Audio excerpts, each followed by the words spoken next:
Hello friends, नमस्कार। मैं ज्योत्सना आपका अपने चैनल पर स्वागत करती हूँ। कैसे हैं आप सब? आई होप आप सब बहुत अच्छे होंगे और मज़े में होंगे।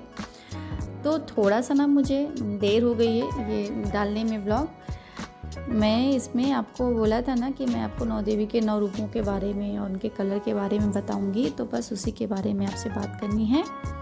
तो नवरात्र में ना माता के 9 रूपों की पूजा की जाती है और 9 दिनों में हर दिन किसी एक माता के एक रूप की पूजा की जाती है। तो प्रथम दिन जो होता है वो माता शैलपुत्री का होता है। तो माता शैलपुत्री का पूजन होता है और शैल का अर्थ है हिमालय, और पर्वतराज हिमालय का जन्म लेने के कारण इन्हें शैलपुत्री कहा जाता है। पार्वती के रूप में इन्हें भगवान शंकर की पत्नी के रूप में भी जाना जाता है। वृषभ यानी बैल इनका वाहन होने के कारण इन्हें वृषभारूढ़ा के नाम से भी जाना जाता है।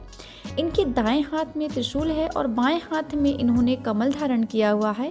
माँ शैलपुत्री का पूजन बहुत ही अच्छे से विधि विधान के साथ करना चाहिए और प्रथम दिन हमें पीला रंग धारण करना चाहिए। और प्रथम दिन इस दिन माँ शैलपुत्री को हमें गाय के घी का भोग लगाना काफ़ी उत्तम होगा। माता रानी के द्वितीय रूप ब्रह्मचारिणी माँ का है। नवरात्रि के दूसरे दिन माँ दुर्गा के देवी ब्रह्मचारिणी रूप की पूजा करनी चाहिए। माँ ब्रह्मचारिणी के दाएं हाथ में माला और बाएं हाथ में कमंडल है।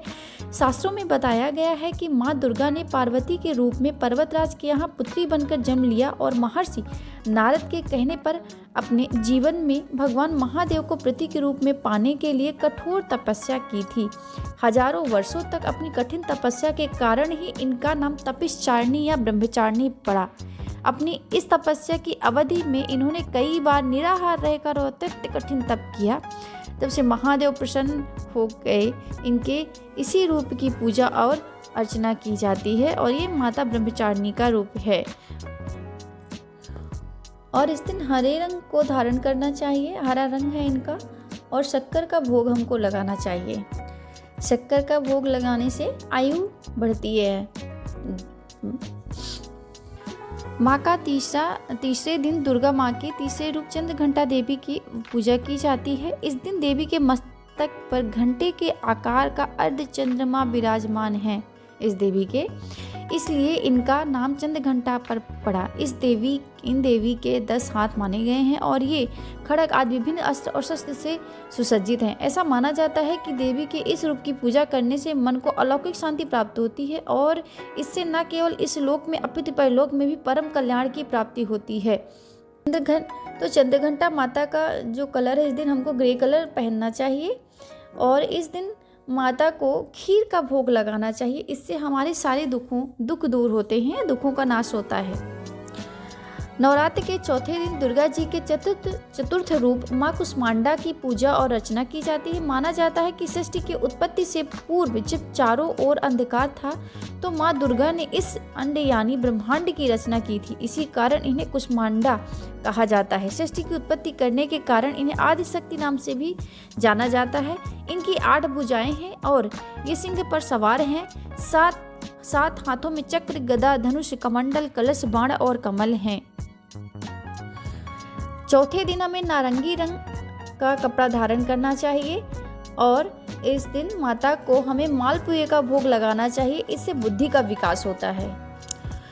माँ का 5वां रूप दुर्गा जी का 5वें रूप में स्कंद माता की पूजा और रचना की जाती है। स्कंद शिव और पार्वती के दूसरे और खड़ानन 6 मुख वाले पुत्र कार्तिकेय का एक नाम है। स्कंद की माँ होने के कारण ही इनका नाम स्कंद माता पड़ा है। माँ के इस रूप की 4 भुजाएं हैं और इन्होंने अपनी दाएं तरफ की ऊपर वाली भुजा से स्कंद अर्थात कार्तिकेय को पकड़ा हुआ है और इसी तरफ वाली निचली भुजा के हाथ में कमल का फूल और बाईं ओर की ऊपरी वाली भुजा में वरद मुद्रा और नीचे दूसरा श्वेत कमल का फूल है। सिंह इनका वाहन है क्योंकि यह सूर्यमंडल की अधिष्ठात्री देवी हैं और इसके लिए इनके चारों ओर सूर्य सदृश अलौकिक तेजोमय मंडल भी दिखाई देता है। इस दिन जो कलर है वो सफ़ेद होना चाहिए और इस दिन हमें केले का भोग लगाना चाहिए। इससे हमारा शरीर स्वस्थ रहता है। नवरात्र के छठे दिन दुर्गा के छठे स्वरूप में कात्यायनी की पूजा अर्चना की जाती है। ऐसा विश्वास है कि इनकी उपासना करने वाले को धर्म, अर्थ, काम, मोक्ष इन चारों पुरुषार्थ चतुष्टय की प्राप्ति होती है, क्योंकि इन्होंने कात्य गोत्र के महर्षि कात्यायन के यहाँ पुत्री रूप में जन्म लिया, इसीलिए इनका नाम कात्यायनी पड़ा। इनका रंग स्वर्ण की भांति अत्यंत चमकीला है और इनकी चार भुजाएं हैं। दाईं ओर के ऊपर वाला हाथ अभय मुद्रा में और नीचे वाला हाथ वर मुद्रा में। बाईं ओर के ऊपर वाला हाथ में खड़ग अर्थात तलवार है और नीचे वाले हाथ में कमल का फूल है। इनका वाहन भी सिंह है। इस दिन लाल रंग का प्रयोग करना चाहिए और शहद का भोग लगाना चाहिए। शहद का भोग से हमें शक्ति और आकर्षण मिलता है, उसमें वृद्धि होती है। नवरात्रि के 7वें दिन दुर्गा माता के 7वें स्वरूप कालरात्रि की पूजा और अर्चना करते हैं। इनका वर्ण अंधकार की भांति एकदम काला है, बाल बिखरे हुए और इनके गले में दिखाई देने वाली माला बिजली की भांति देदीप्यमान है। इन्हें तमाम आसुरिक शक्तियों का विनाश करने वाला बताया गया है। इनके 3 नेत्र और 4 हाथ हैं, जिनमें एक में खड़ग अर्थात तलवार है और दूसरे में लौह अस्त्र है, तीसरे हाथ में अभय मुद्रा है और चौथे हाथ में वर मुद्रा है। इनका वाहन गंधर्व अर्थात गदा है। माँ कालरात्रि की पूजा और अर्चना हमें इस दिन करनी चाहिए और इसका कलर जो है वह नीला है और इस दिन गुड़ का भोग लगाना चाहिए। गुड़ का भोग लगाने से सभी संकट हमारे दूर होते हैं। नवरात्रि के 8वें दिन माँ दुर्गा के 8वें रूप महागौरी की पूजा और अर्चना होती है। जैसे कि इनका नाम से ही स्पष्ट है कि इनका वर्ण पूर्ण रूप से गौर अर्थात सफ़ेद है। इनके वस्त्र भी सफ़ेद रंग के हैं और सभी आभूषण भी श्वेत हैं। इनका वाहन वृषभ अर्थात बैल है और इनके 4 हाथ हैं। इनका ऊपर वाला दाहिना हाथ अभय मुद्रा में है और नीचे वाले हाथ में त्रिशूल है और बाईं ओर के ऊपर वाले हाथ में डमरू है और नीचे वाले हाथ वर मुद्रा में है। ऐसा वर्णन मिलता है कि भगवान शिव को पति रूप में पाने के लिए इन्होंने 1000 सालों तक कठिन तपस्या की थी, जिस कारण इनका रंग काला पड़ गया था। लेकिन बाद में भगवान महादेव ने गंगा के जल से इनका वर्ण फिर से गौर कर दिया। माँ गौरी की अर्चना और पूजा करनी चाहिए हमें इस दिन। इनका रंग इस दिन गुलाबी रंग का प्रयोग करना चाहिए और नारियल का भोग लगाना चाहिए। ये संतान के लिए काफ़ी फलदायी है।